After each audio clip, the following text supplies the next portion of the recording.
El buc Hoek Tracer de la companyia noruega Hoek Autoliners i dedicat al transport de vehicles ha fet escala per primera vegada al port de València, procedent de Tànger.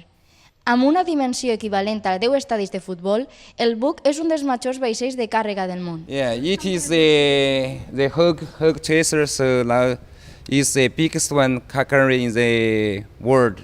So the capacity is 8,500 cars.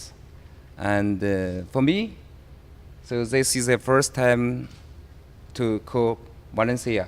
So I'm very happy. And also I'm very happy to work. Com és habitual a les grans rebudes, l'Autoritat Portuària de València ha fet lliurament d'un socarrat valencià al capità.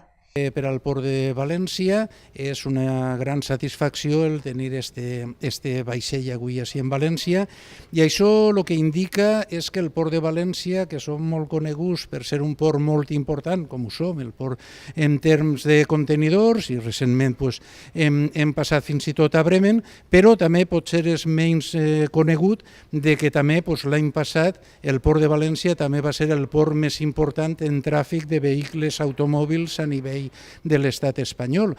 El Hoek Tracer, construït l'any 2016, té una eslora de 200 metres i una màniga de 40 metres. Té capacitat per transportar 8.500 cotxes i portar una càrrega de 375 tones.